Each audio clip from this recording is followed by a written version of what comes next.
Okay, last topic पे दो question हैं, इनको ट्राई करते हैं. Question one is what is the energy required to remove an electron from the second orbit of hydrogen atom. तो ये आयनाइजेशन एनर्जी बेसिकली पूछी हुई है. तो positive energy of second orbit, ये इसका आंसर होगा. Positive energy of second orbit क्या होगा? 13.6 डिवाइडेड बाई 2 स्क्वायर यानी 3.4 electron volt. Answer. With the help of Rydberg formula find the wavelength of first line of Pfund series. तो 1/λ are fun series के लिए n1 की value 5 होनी चाहिए, 5 square. और ये हमें निकालना है यहाँ पे फर्स्ट लाइन का मतलब नियरेस्ट अपर ऑर्बिट से इलेक्ट्रॉन फॉल होना चाहिए. तो 5 के आगे ऑर्बिट होगी 6, तो 6 स्क्वायर. इसको सॉल्व कर लेते हैं. यहाँ से वेवलेंथ निकालनी है हमें, तो इसका अपोजिट करेंगे 1/r और ये हो जाएगा 1/25 माइनस 1/36. इसको यहाँ से सॉल्व कर लो, जो भी आ रहा है सॉल्व करके. That is our answer. 1/r की जगह 912 लगा देना. 1/r equals to 912 angstrom. Okay, next topic is de Broglie's explanation of Bohr second postulate of quantization. तो बोर के मॉडल में हमने पढ़ा है, उसमें 3 पॉस्टुलेट थे. सेकंड पॉस्टुलेट हमें क्वांटाइजेशन ऑफ एंगुलर मोमेंटम बताता है. तो उसका ये एक्सप्लेनेशन है according to de Broglie theory. So de Broglie explained second postulate of Bohr's atomic model by assuming an electron as a particle wave. De Broglie ने हमें पहले ही बताया था मैटर वेव्स के बारे में. The particle wave of electron should be a standing wave under a resonance condition like this. तो वो जो इलेक्ट्रॉन की वेव है, it is a standing wave, it is not progressing in the space. Okay, so ये इसका एक example बनाया हमने. इलेक्ट्रॉन की जो ऑर्बिट है वो एक्चुअली ये इस टाइप से दिखेगी डी ब्रॉगली के प्रिंसिपल के हिसाब से. वो वेव नेचर इलेक्ट्रॉन का शो होगा, वहाँ पे पार्टिकल नेचर नहीं. And according to this the electron moving in nth orbit and radius Rn should confirm or should accept the relation 2πr equals to n lambda. ये waves के लिए relation होता है 2πr equals to n lambda. r nth orbit के लिए तो Rn हो जाएगा ये यहाँ से. और according to de Broglie principle we know that lambda is equals to h/mv. So यहाँ से हम लैम्डा की वैल्यू प्लेस कर सकते हैं यहाँ पर. और ये nth ऑर्बिट के लिए तो vn हो जाएगा. So from here 2πrn equals to nh/mvn. nh/mvn. So यहाँ से mvrn इक्वल्स टू nh/2π यानी angular momentum equals to nh/2π. This was the second postulate of Bohr's model, which is showing quantization of angular momentum. तो यहाँ से इसका proof आ रहा है. A question on this.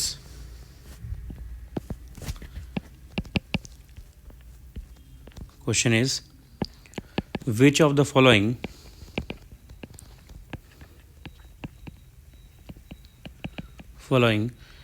is or are possible radius of stable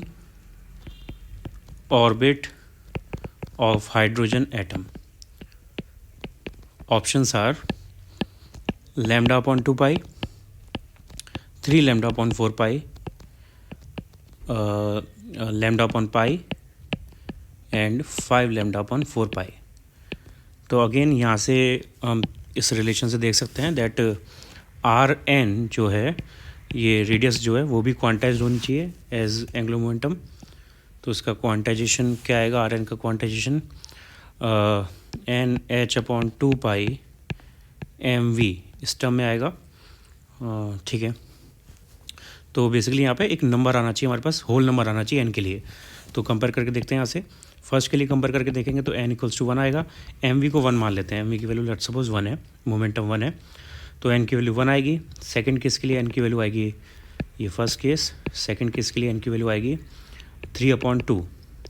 third case के लिए n की value आएगी 2. और फोर्थ केस के लिए n की वैल्यू आएगी 5/2. So the value of n has to be whole number, it cannot be a fraction. So यहाँ पे b और d पॉसिबल नहीं है, यानी a और c radius, these are possible radius. Okay, next topic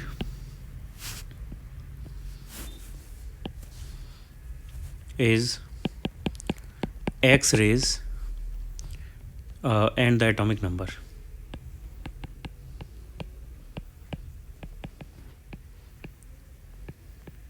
important topic है। यहाँ पे हमें एक्स-रेज़ का प्रोडक्शन कैसे होता है, उनकी प्रॉपर्टीज़ क्या होती हैं, ये देखना है। सो मैं पॉइंट्स में फिर से इसे पॉइंट्स में समझाता हूँ। पॉइंट्स में याद करना आसान है। कॉनरेड रॉयनगन एक साइंटिस्ट थे, German scientist. In 1895 observed that when fast moving cathode rays, which are basically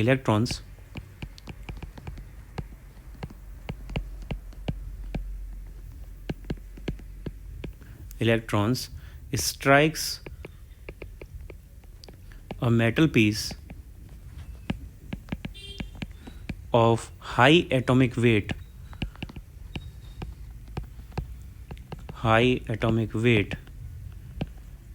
and high melting point,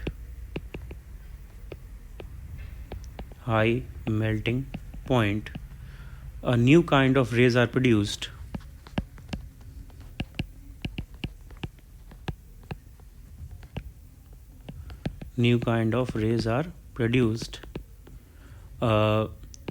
Full stop.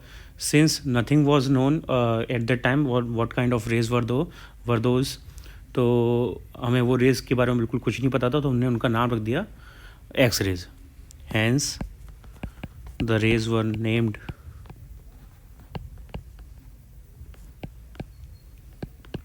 As X rays. Okay, यहाँ पे कुछ जो इम्पोर्टेंट पॉइंट है उनको याद रखना है। Important points are unknown name था उनका, इसलिए उनको एक्स रेज़ बोला गया। प्रॉपर्टी मटेरियल की high melting point, high atomic weight होना चाहिए। 1895 Roentgen German scientist.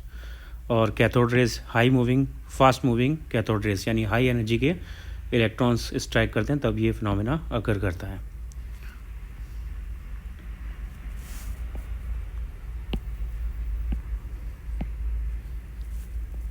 Okay, so for this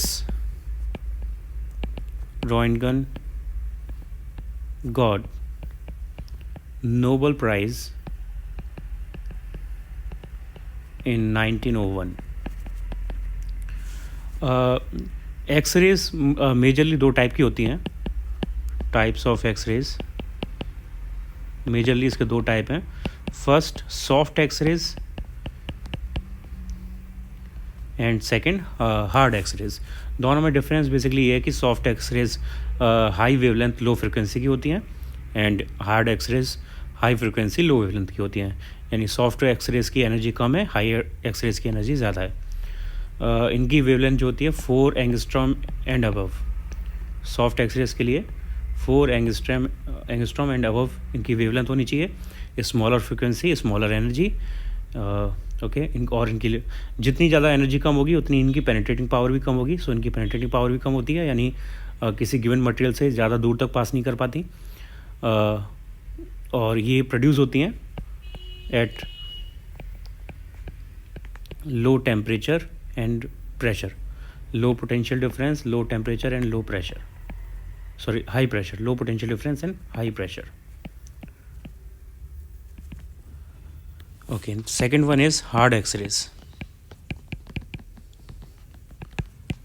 Hard X-rays have wavelength 1 angstrom and lower, 1 angstrom and lesser, and they have obviously high frequency, high energy, comparatively high penetrating power, and these are produced at low pressure and high voltage difference. Produced at low pressure, high potential difference. Okay, the wavelength of X-rays depend upon the kinetic energy of electrons producing them, and this kinetic energy depends upon the potential difference between the filament and the target. as the potential difference increased, the wavelength of X-rays produced in decreases. तो basically जो X-rays produce हो रही हैं उनकी energy directly depend करती है electrons की kinetic energy पर. जितनी ज़्यादा हाई एनर्जी के इलेक्ट्रॉन्स होंगे वो स्ट्राइक करने के बाद उतनी हाई एनर्जी के एक्सरेज निकालेंगे, यानी उतनी लो वेवलेंथ के एक्सरेज निकालेंगे. और जो इलेक्ट्रॉन की एनर्जी है it depends on potential difference कितना अप्लाई किया हमने इलेक्ट्रॉन्स के ऊपर. जितना ज़्यादा पोटेंशियल डिफरेंस अप्लाई करेंगे उतना ही ज़्यादा एनर्जी के इलेक्ट्रॉन्स निकलेंगे और उतनी ही ज़्यादा एनर्जी की एक्सरेज निकलेंगी, यानी जो वेवलेंथ है वो उतनी ज़्यादा कम होगी. ओके, तो सारा कनेक्शन यहाँ से डायरेक्ट हमें पोटेंशियल डिफरेंस से मिल जाएगा. मैं एक पॉइंट में इसको सीधा सीधा लिख देता हूँ. The energy of X rays is greater for greater speed / kinetic energy electrons, and electrons kinetic energy is greater for greater potential difference,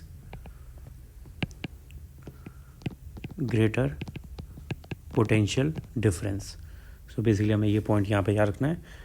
इसका अरेंजमेंट बनाते हैं. इसका जो सर्किट है और कंस्ट्रक्शन है वो सिंपल फोटो इलेक्ट्रिक इफेक्ट के टाइप का ही है. ड्रॉ कर देता हूँ मैंने यहाँ पे से. For this we have a vacuum tube.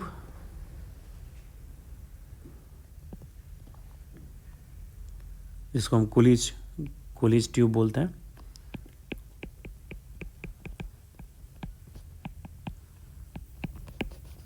And here we have a target which is a metal of high atomic weight and high melting point like molybdenum. And here we have a filament which when heated produces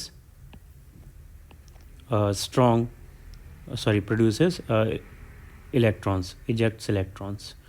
और यहाँ पे हम एक potential difference लगाते हैं to increase the kinetic energy of electrons.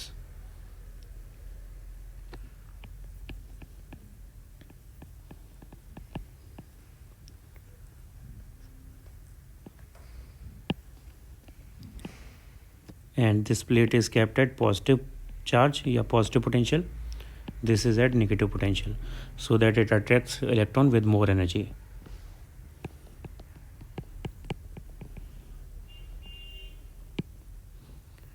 Okay, so यहाँ से electrons release होते हैं और उनको काफ़ी ज़्यादा एनर्जी दी जाती है यहाँ से पोटेंशियल लगा के.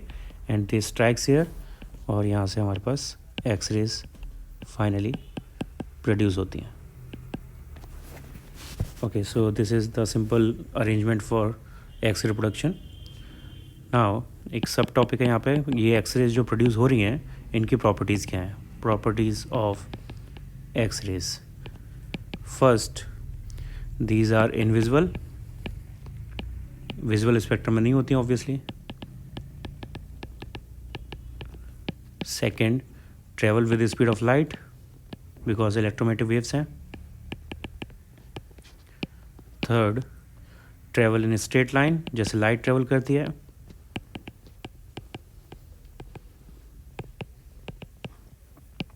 Fourth, they undergo wave nature like light, like a reflection, refraction, etc. Reflection, interference, diffraction, ये सारी चीज़ें जो लाइट फॉलो करती है वो ये भी फॉलो करती है because these are basically light.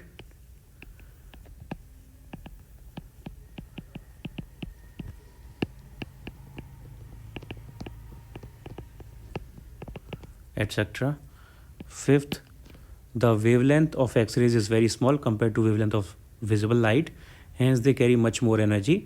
The wavelength of light range is visible light is between 4000 to 7200 angstrom and X rays की वेवलेंथ की रेंज होती है 100 एंगस्ट्रॉम से लेके 1 एंगस्ट्रॉम तक. And sixth, these rays illuminate fluorescent material. यानी ये गैस के साथ रिएक्शन करके उनको एलिमिनेट कर सकती है, फ्लोरोसेंट लाइट जिसे हम बोलते हैं। Seventh, X-rays are not deflected by electric और magnetic field because electromagnetic waves हैं ये।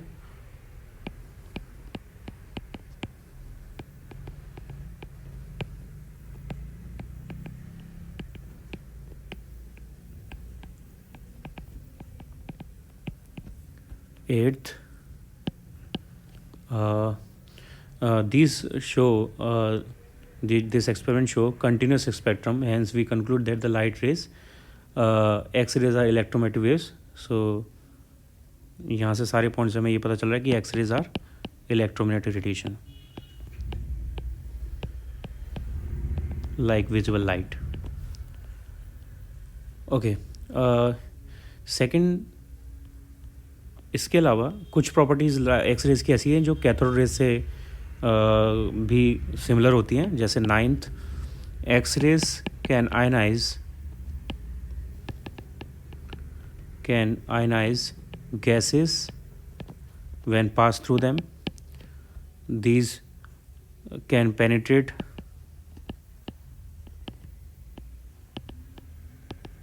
through substances like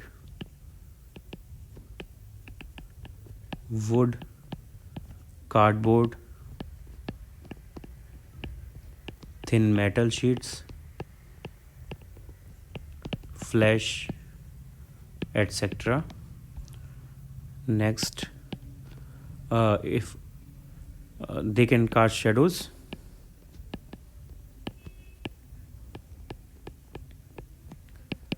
12th, they affect photographic plates.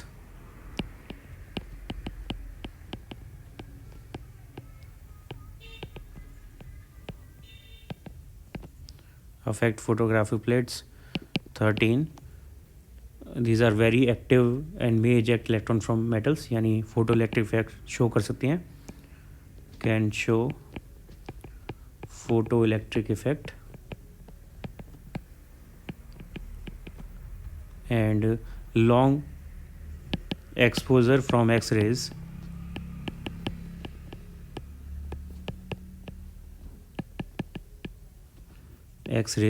on human body is injurious.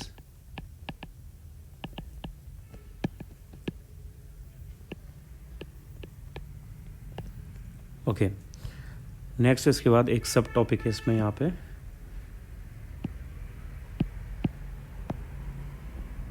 Absorption of X-rays. Absorption of X-rays, ये particular topic जो है ये board के लिए important नहीं है। ये एक्स-रेज के अंदर ही टॉपिक है लेकिन बोर्ड्स के लिए नहीं है, फॉर कंपटीशन ओनली। अगर हम एक्स-रेज को किसी मटेरियल से पास करें जो किसी थिकनेस का मटेरियल हो हमारे पास, तो उसके लिए बस हमें एक फॉर्मूला याद रखना है, I=I0 e⁻⁻μt। तो उसकी इंटेंसिटी चेंज हो जाती है, ये उस चेंज इंटेंसिटी के लिए फॉर्मूला है। I is the intensity of emergent X-rays, whereas I0 is the original intensity of X-rays.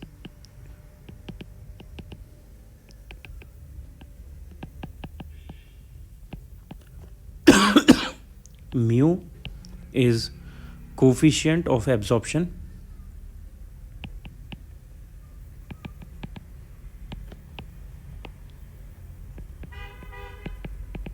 of given obstacle.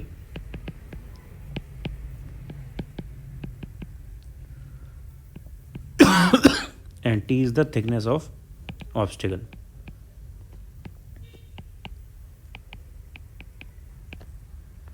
Okay, तो बस इसमें ये फॉर्मूला याद रखना है, ये अलग टॉपिक की तरह, अलग एक इम्पॉर्टेंट पॉइंट की तरह फॉर कंपटीशन ओनली लिख लेना है ऐसे अलग से।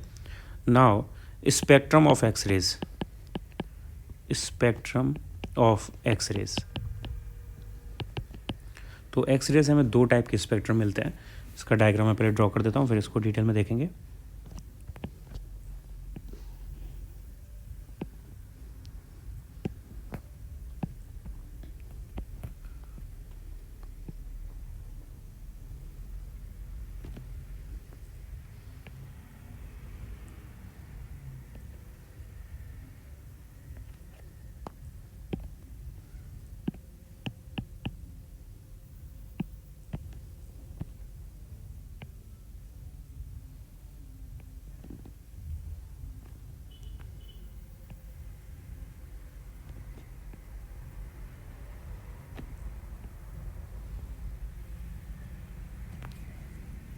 ओके, तो इस टाइप का स्पेक्ट्रम हमें एक्स रेज के लिए मिलता है.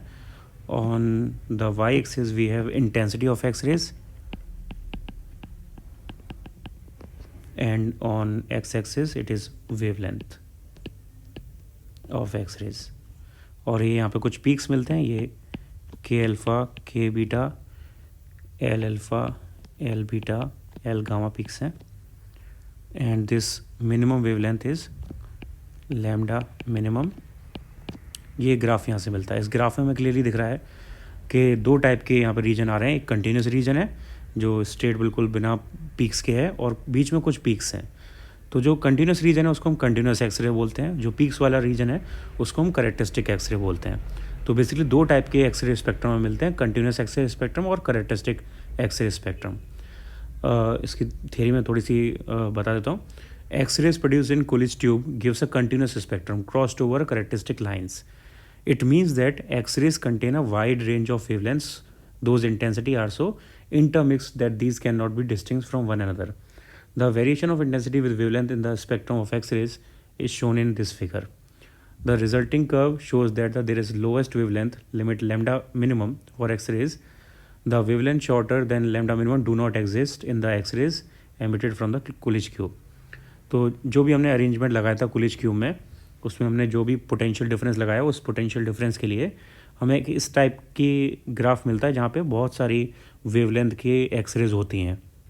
उनमें एक मैक्सिमम एनर्जी की वेवलेंथ होती है जिसकी मैक्सिमम एनर्जी की एक्सरेज होती हैं जिसकी वेवलेंथ मिनिमम है, जो यहाँ पे लैम्डा मिनिमम से शो हो रहा है.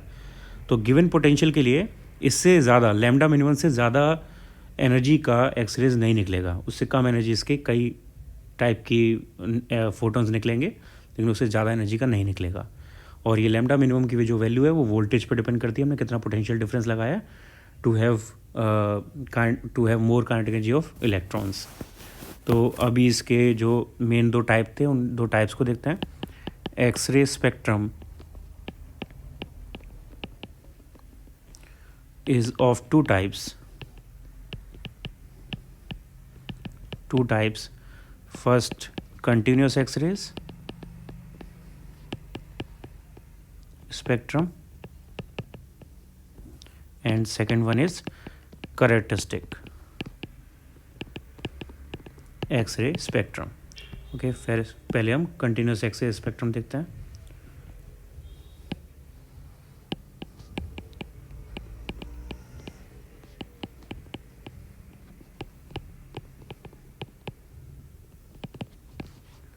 Okay, let's talk about continuous X-ray spectrum. The emission of X-rays by electrons is striking the target and the lowest wavelength. एक सेकेंड, डायग्राम में मैंने टारगेट का नाम नहीं लिखा था. ये टारगेट है, ये high atomic wait, high melting point का बना हुआ है, की प्रॉपर्टी का है.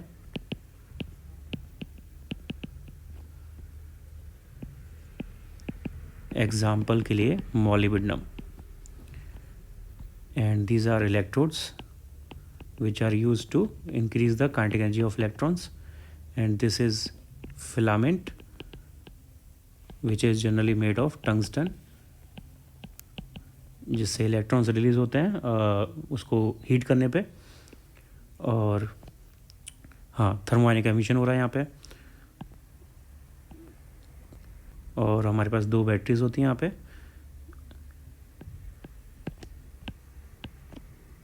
ओके, so ठीक. So the emission of X-rays by electrons striking the target and the lowest wavelength limit can be explained by quantum theory. Quantum theory से हम इसे explain कर सकते हैं. According to this theory, emission of X-rays takes place in the form of small bundles of energy called photons. जो quantum theory है हमें ये बताती है कि जो भी इलेक्ट्रोमैग्नेटिक रेडिएशन है वो फोटॉन्स के फॉर्म में आएगी. तो एक्सरेज भी जो है फोटॉन्स के फॉर्म में आएंगे, which are small bundles of energy. The energy of each photon is h nu, where nu is frequency. When a voltage V is applied across the X-ray tube, the electron emitted by the filament will reach the target with energy EV. When the electron strikes the atom of the target, it loses a part of its whole energy. The lost energy is obtained in the form of X-ray photon. Okay, तो electrons जो जा रहे हैं उनके पास given voltage के लिए energy है. वो एनर्जी इलेक्ट्रॉन्स ट्रांसफ़र करेंगे मटेरियल के अंदर जो एटम्स के इलेक्ट्रॉन्स हैं उनमें, और वो इलेक्ट्रॉन्स उससे एक्साइट हो जाएंगे, और एक्साइट होने के बाद जब वो वापस अपनी ग्राउंड स्टेट में जाएंगे तो एक फोटोन रिलीज़ करेंगे, और वो फोटोन की एनर्जी h होगी. That means kinetic energy of electrons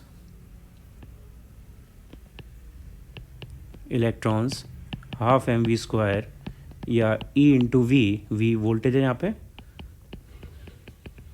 जिस पर चार्ज किया हमने इलेक्ट्रॉन्स को, एंड ये v स्पीड है, speed of electrons, will be equals to h nu, which is the energy of X ray photon.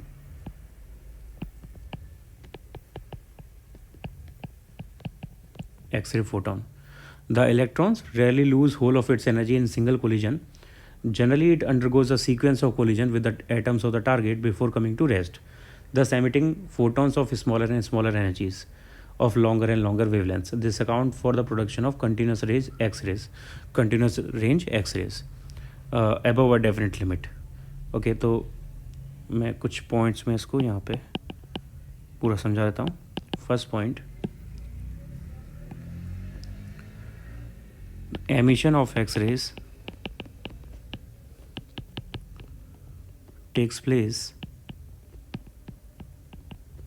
when high energy electrons strike the atom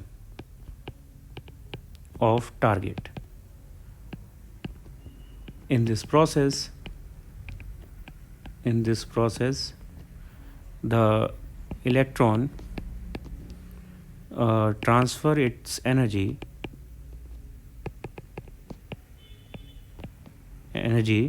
to the atom, so it excites and releases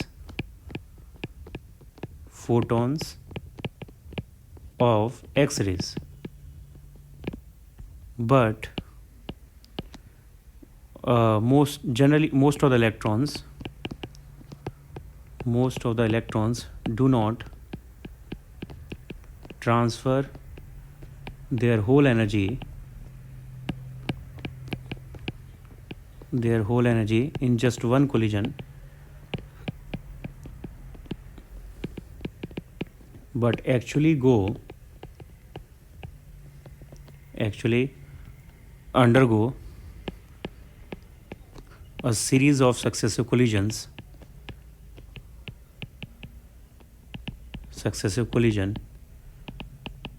in which energy of electron decreases successively,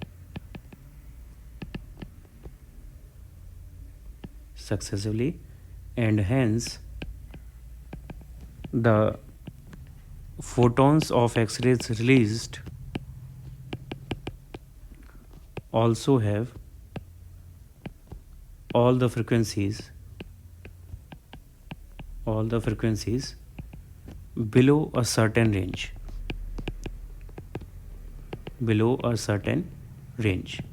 and that range is decided by the potential difference.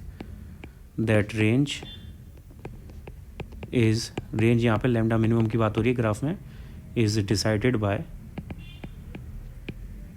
the potential difference V up to which the electrons are charged. Okay. सो यहाँ पे अगर हमें maximum frequency, जो maximum limit है energy की X-rays की, वो अगर निकालनी है तो हम सिंपली उसके लिए एच न्यू मैक्स को ई वी के इक्वल कर सकते हैं. यहाँ से न्यू मैक्स इक्वल्स टू आ जाएगा E V divided by H. और अगर हमें यहाँ से वेवलेंथ निकालनी है तो वेवलेंथ मिनिमम होगी, उसके लिए फॉर्मूला हो जाएगा c upon lambda minimum equals to e v upon h. So lambda minimum equals to h c upon e v. ये जो मिनिमम ग्राफ में मैंने शो किया था, मिनिमम वेवलेंथ यानी हाईएस्ट एनर्जी का जो एक्सरे फोटो निकलेगा उसकी वेवलेंथ का ये फॉर्मूला है. इसको हम डायरेक्ट लिखना चाहें तो we can write this like that, lambda minimum equals to 12,400 upon voltage angstrom. यहाँ से हम वोल्टेज लगा के डायरेक्टली इसे निकाल सकते हैं. ओके। और गिवन फॉर्मूला में एच प्लांक कांस्टेंट है, सी स्पीड ऑफ लाइट है, ई इलेक्ट्रॉन का चार्ज है, वी वोल्टेज है, वो हमें ऑलरेडी आई थिंक पता है। ओके। और तो यहाँ से हमें एक रिलेशन भी दिख रहा है, lambda minimum is inversely proportional to voltage. जितना ज़्यादा वोल्टेज बढ़ाएंगे उतनी वेवलेंथ कम होती जाएगी। Okay, now the second part of X-ray spectrum is characteristic x ray spectrum, उसके बारे में बात करते हैं। Second part is characteristic x ray spectrum.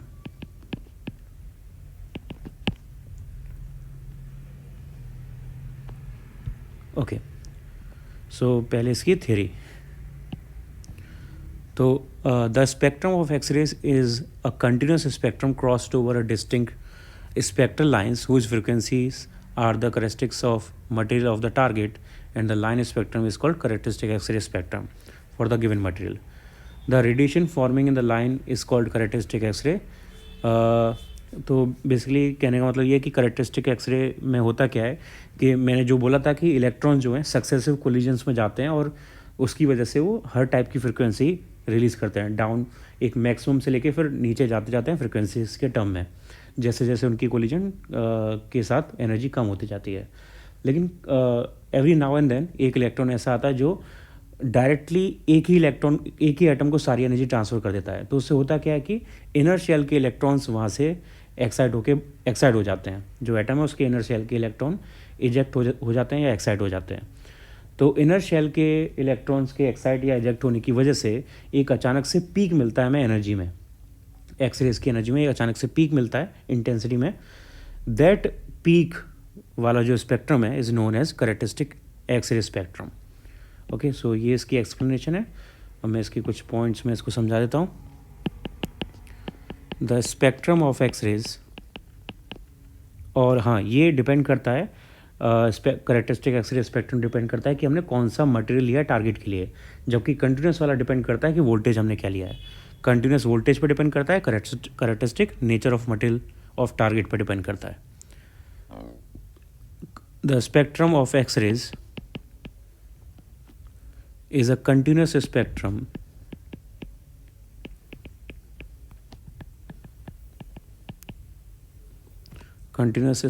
crossed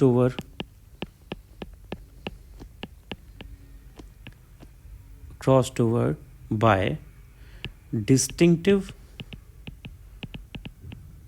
spectral lines whose frequencies are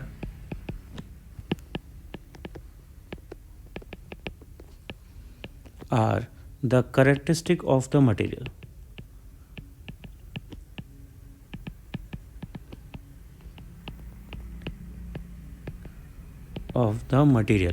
Of the target, of course, of the target, and this line spectrum is called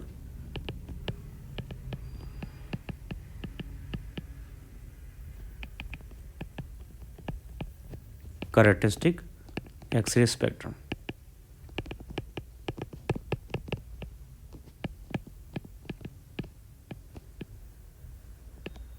so basically ये characteristic का explanation है। मैंने दोनों चीज़ें बता दी यहाँ पे। एक और चीज़, ये कैरेक्टरिस्टिक एक्सरे जो है इलेक्ट्रॉन जंप की वजह से आता है। तो KLMN हमारे पास ये मल्टीपल शेल्स होती हैं एनर्जी लेवल्स की, इलेक्ट्रॉन्स की इन एटम। तो उसके अकॉर्डिंग हम ऐसे ये देख सकते हैं, ये जम्प्स मैं यहाँ पे शो कर देता हूँ। ये K लाइन है, ये L, ये M, ये N सपोज।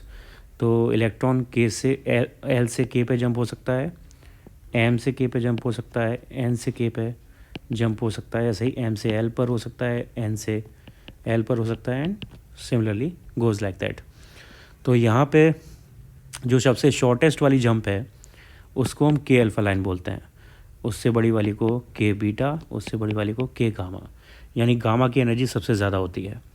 ऐसे यहाँ पे इसको बोलेंगे L अल्फ़ा, L बीटा, यहाँ पे इसको बोलेंगे M अल्फ़ा, जिससे ऊपर आएगी उसको M beta, and so on. Okay, so ये लाइंस हमारे पास यहाँ से आती हैं। नेक्स्ट इसी में एक सब टॉपिक है मोज़लेस लॉ।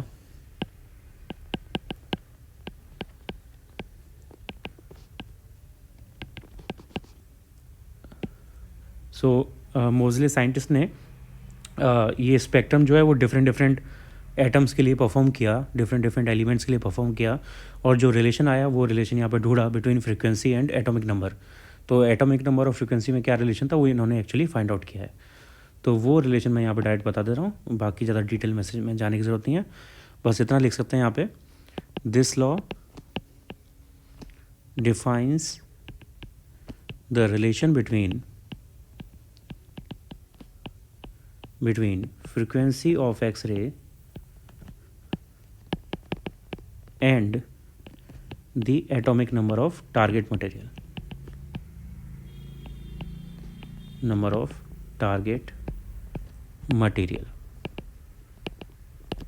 ओके, सो ये रिलेशन जो निकल के आया वो था √f प्रोपोर्शनल टू z-b,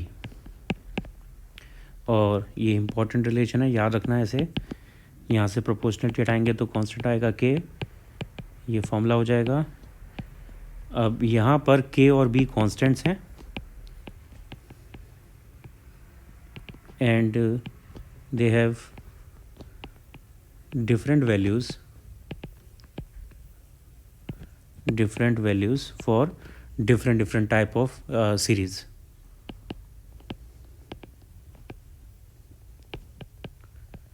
के अल्फ़ा एल अल्फ़ा कौन सी सीरीज़ है उसके लिए वैल्यूज इनकी डिफरेंट होती हैं।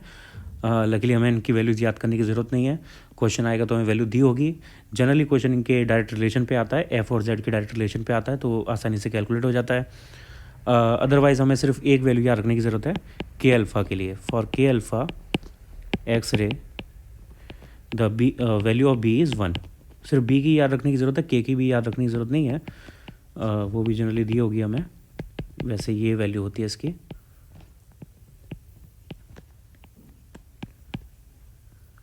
ओके, सो यहाँ से ये रिलेशन हमारे पास आएगा।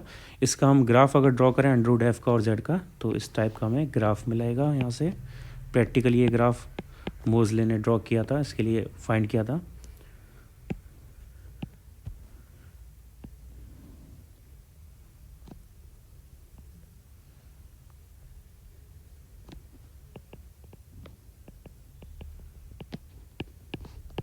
This is that constant b, ये के अल्फ़ा लाइन के लिए है, ये के बीटा लाइन के लिए है। अल्फ़ा के लिए स्लोप कम होता है, ये याद रखना है इसमें। ओके, सो ये हमारा यहाँ पे ग्राफ है इसके लिए। ये एक्सरे का पूरा टॉपिक यहाँ पे कंप्लीट।